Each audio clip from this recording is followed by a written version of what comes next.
মেয়ে এসেছে বাড়িতে 10 মাস বাদে, তাই মেয়ের পছন্দের পমফ্রেট মাছের ঝাল রান্না করব। এই রেসিপিটা আপনারা সবাই জানেন, কিন্তু আমি আমার মেয়ের পছন্দের মতনই রান্নাটা করছি, কারণ এইটা আমার মেয়ে খুব পছন্দ করে। আর এই রেসিপিটা তো আমি মেয়ের জন্যই ইউটিউবে করে রাখছি, যাতে মেয়েরা দেখতে পায়। আমি প্রথমে কড়াই গরম করে নিয়েছি, তারপরে তেলটা তো দিয়ে দিয়েছি, আপনারা তো দেখলেনই। টাটা কোম্পানির কোল্ড প্রেস তেলটাই আমি ইউজ করি। তার তেল গরম হয়ে মাছ ভাজাও হয়ে গেছে। মাছেতে আবার একটু তেল দিয়েছি পরে মাছ ভাজার তেলেতে, তাতে কালো জিরে কাঁচা লঙ্কা দিয়ে একটু 2 মিনিট, আর কি 2 মিনিট নয় সরি, কয়েক সেকেন্ড আমি আর কি ফোড়নটা করিয়ে নিয়েছি। তারপরে আমি আদা বাটা দিয়েছি, নুন দিয়েছি, হলুদ দিয়েছি, সামান্য একটু লঙ্কা গুঁড়ো দিয়েছি, কাশ্মীরি লঙ্কা গুঁড়ো, যাতে কালারটা ভালো আসে।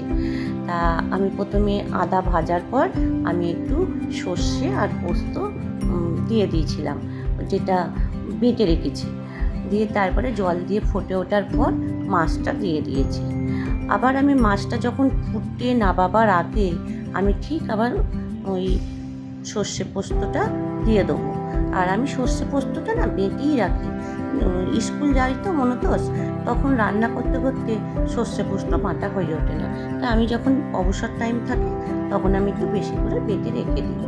তা সর্ষে পোস্ত দিয়ে দিয়েছি। আবার সর্ষে পোস্ত দেওয়ার পর আমি আবার একটু তেল দিয়ে দেবো। তেল দিয়ে আমি ওই টাটা কোম্পানির তেলটা ইউজ করেছি। আর এই সর্ষে পোস্ত ঝালে, যে কোনো মাছের ঝালে যদি নাবাবার আগে কাঁচা তেল দেন না, একটা সুন্দর সেন্ট বেরোয় আর কি, যাকে বলে ঘ্রাণ আর কি। সর্ষে পোস্তর একটা ঘ্রাণ, সর্ষের তেলের একটা ঘ্রাণ, আর তার সঙ্গে তো কাঁচা লঙ্কা বাটাই ছিল। ধনেপাতা দিয়ে দিয়েছি। ধনেপাতা দেওয়ার পর আমি আবার একটু ফুটিয়ে নেব। ফুটিয়ে নিয়েছি। ফুটিয়ে নিয়ে আমার দেখুন আমার পমফ্রেট মাছের ঝাল রেডি। যদি আপনাদের কারো ভালো লাগে এই রেসিপিটা, তাহলে লাইক, শেয়ার এবং কমেন্ট। আজকে আসি, আবার পরে গল্প হবে।